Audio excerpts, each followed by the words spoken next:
आज मैं जिस सहाबी के बारे में आपसे जिक्र करने जा रहा हूँ वो सहाबी है जिनको अल्लाह के नबी सल्लल्लाहु अलैहि वसल्लम ने द ट्रस्टवर्दी ऑफ द उम्मा का टाइटल दिया था कि ये मेरी उम्मत का अमीन है, और जिनको हज़रत उमर के दौर में खालिद इब्न वलीद की जगह रिप्लेस कर दिया गया था। और ये वो सहाबी है जो मेरे पर्सनली दिल के बहुत करीब है, जिनका नाम है हज़रत अबू उबैदा बिन जर्राह रज़ियल्लाहु ताला अन्हु। जब जेरूशलेम फतह हुआ था तो वहाँ के जो प्रीस्ट थे उन्होंने अबू उबैदा बिन जर्राह से कहा था कि हम तुम्हें यहाँ की कीज़ नहीं देंगे, तुम अपने हेड को बुलाओ, तुम्हारी खलीफा को बुलाओ।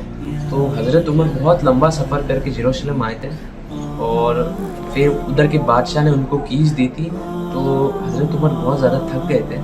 तो हज़रत उमर अबू उबैदा बिन जर्राह से फरमाते हैं कि मैं बहुत लंबा सफ़र करके आया हूँ, तो चलो तुम्हारे घर रुकता हूँ और रेस्ट करता हूँ। तो अब ये बेसिकली हज़रत उमर का एक तरीका था, वो टेस्ट करते थे अपने सहाबियों को कि वो कैसे रह रहे हैं, उनका लाइफस्टाइल चेक करने के लिए उनके घर पर छापा मारते थे basically.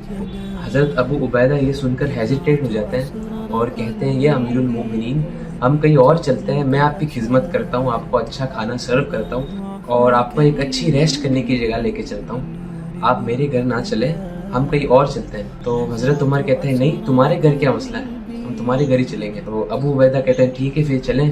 Brothers and sisters, Abu Ubaidah bin Jarrah जहाँ पर रहते थे, जहाँ पर उनका कमरा था, उसी कमरे में एक समय पर हरक्यूलिस रहा करता था, जो कि उनसे पहले का बादशाह था और वो बहुत ही लग्जरी लाइफ गुजारता था उस कमरे में। और जब हज़रत उमर उसी कमरे में कदम रखते हैं, वो कमरा देखकर शॉक हो जाते हैं, क्योंकि अबू उबैदा ने वो कमरा बहुत ही सिंपल बना रखा था और बहुत ही मिनिमलिस्टिक चीज़ों के साथ वो कमरा था। हज़रत उमर को उस कमरे में सिर्फ एक चटाई दिखती जहाँ पर वो बैठा करते थे और नमाज़ पढ़ा करते थे, और एक बाउल दिखता है जहाँ पर अबू उबैदा फ्रूट्स या खाना खाते थे, दैट्स इट। उसके अलावा कुछ नहीं होता उस कमरे में। तो हज़रत उमर ये देखकर कहते हैं कि आप ऐसे रह रहे हैं, आप गवर्नर है डमस्कस के, आप एक गवर्नर होके ऐसी लाइफस्टाइल गुजार रहे हैं। तो अबू उबैदा कहते हैं, जी ऐसा ही है बिल्कुल। तो हज़रत उमर कहते हैं, चले कुछ खाने को लाएं।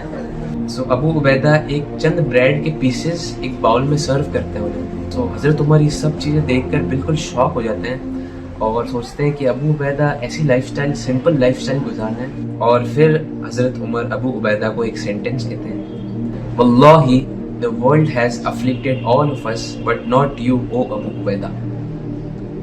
अल्लाह की कसम, दुनिया ने हम सबको ख़राब कर दिया है, हम सब ने दुनिया में से कुछ ना कुछ ले लिया है, हम उस दुनिया में डिस्ट्रैक्ट हो गए, लेकिन ओ अबू उबैदा, तुमको इस दुनिया ने ख़राब नहीं किया।